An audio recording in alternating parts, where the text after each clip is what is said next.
Assalamualaikum warahmatullahi ta'ala wabarakatuh. Saudara, di dalam berbicara akidah, kita harus membasiskan argumentasi kita dengan dalil-dalil yang mutawatir, yakini. Tidak boleh dengan dalil-dalil yang sifatnya dhanni. Apalagi kalau bertentangan dengan Al-Quran dan Sunnah.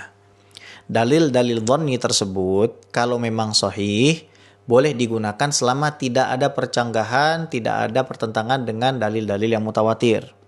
Apalagi kalau kita memberikan iftiradi, kemungkinan-kemungkinan yang tidak berbasiskan argumentasi hanya untuk berkelakar semata. Saya beri contoh. Kalau misalkan ada seseorang mengatakan, bisa saja ada nabi namanya Tugimin, bisa aja ada nabi namanya Similikiti, berbasiskan argumentasi bahwa ini kan masuk kepada jaizat, hal-hal yang boleh-boleh saja dilakukan oleh Allah atau tidak.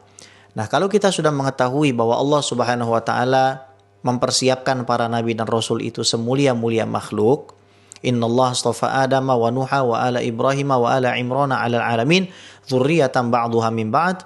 Allah mensucikan Nabi Adam, Nabi Ibrahim dan juga keturunan Imran dari seluruh alam. Keturunan di atas keturunan. Begitu pula hadis sahih Muslim di mana Allah Subhanahu wa taala mensucikan, memilih Nabi Muhammad sallallahu alaihi wasallam. Maka para nabi ini secara lahir batin terbaik. Secara fisik dan mental terbaik, nama juga terbaik. Oke, kita ambil contoh saja selain daripada 25 nabi dan rasul. Ada namanya Nabi Syith, atau dalam bahasa kanonik disebut Seth. Kurang familiar kan di telinga Anda? Akan tetapi, karena memang terdapat riwayat tentang Nabi Syith ini, bahwa beliau diberikan suhuf sebanyak 50 kitab suci oleh Allah Subhanahu wa taala, dan beliau ini adalah putra Nabi Adam alaihissalam, maka pasti namanya bagus. Para ulama menjelaskan nama Nabi Syith itu artinya hibatullah, hadiah dari Allah Subhanahu wa taala, hadiah. Bagus. Kenapa? Li'annahuma ruziqahu ba'da wafati Habil. Karena Siti Hawa dan Nabi Adam alaihissalam dianugerahkan Nabi Syith setelah wafatnya Sayyiduna Habil yang dibunuh oleh Qabil. Maka tidak boleh kita berbicara, oh kemungkinan ada nabi namanya Similikiti, namanya Dombretos. Tidak boleh ngomong begitu.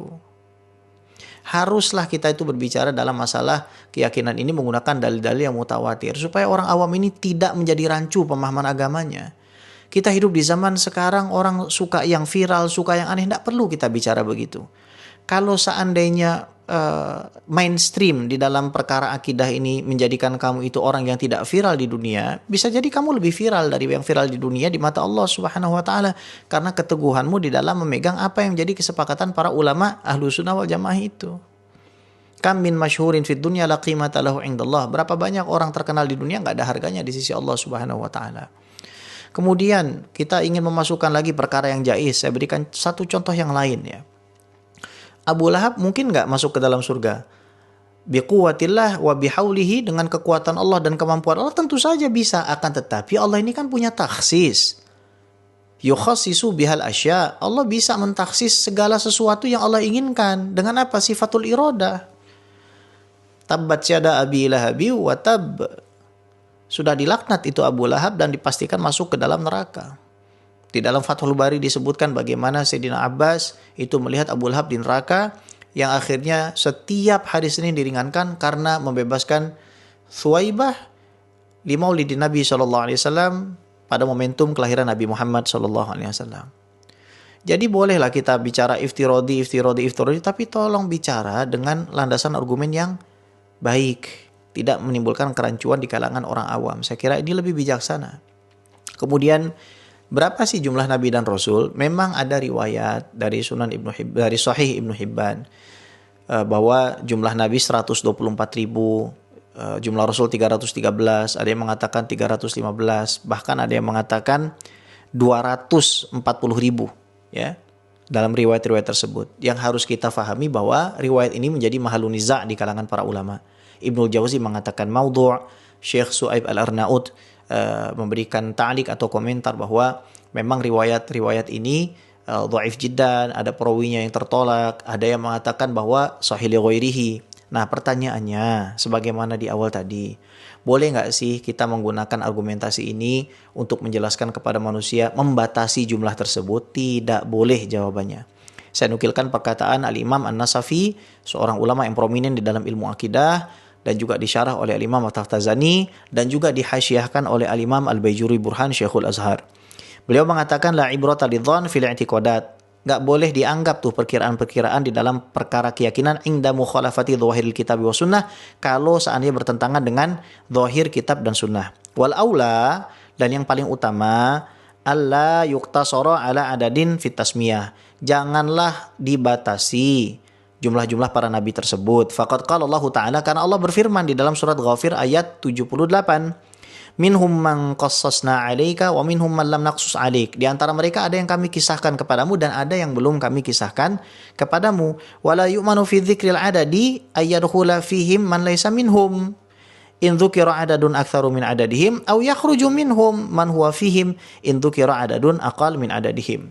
Kalau kita membatasi 124.000 nabi, 313 rasul atau 240.000 nabi. Nanti ada yang bukan nabi masuk. Kalau seandainya ternyata bilangannya lebih sedikit dari itu. Atau ada yang nabi tapi nggak dimasukkan. Kalau seandainya bilangannya lebih banyak daripada itu. Dan ini juga disampaikan Abuya Muhammad bin Alawi bin Abbas Al-Maliki, Abuya Said Muhammad Al-Maliki menyampaikan ini dalam kitab Jala'ul Afham bahwa hendaknya kita tidak membatasi. Begitu juga ulama Al-Azhar, Syekh Atiyah Saqar dalam fatwa Azhar beliau seorang Grand Mufti Al-Azhar, beliau mengatakan walakin al-hadits laisa mutawatiran hatta ala fardhi sihhati fala yufidu illa dhanna wala aqaid la tu'khudhu illa bil yaqin. Hadis ini bukan hadis mutawatir. Seandainya saja kita mau mengatakan hadis ini sahih, maka tidak bisa memberikan manfaat apapun kecuali presumpsi saja.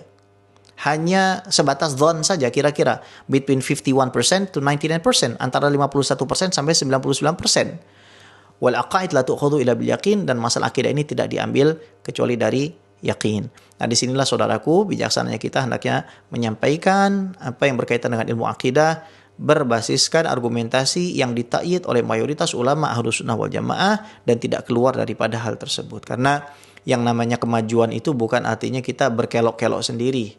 Kalau saya melihat salah satu ceramah dari ulama-ulama kita, nggak ada yang namanya free agent. Artinya orang bisa berselancar di laut sendiri, harus ada gurunya. Bahkan sampai dia mati pun harus memiliki guru. Karena free agent itu nggak ada.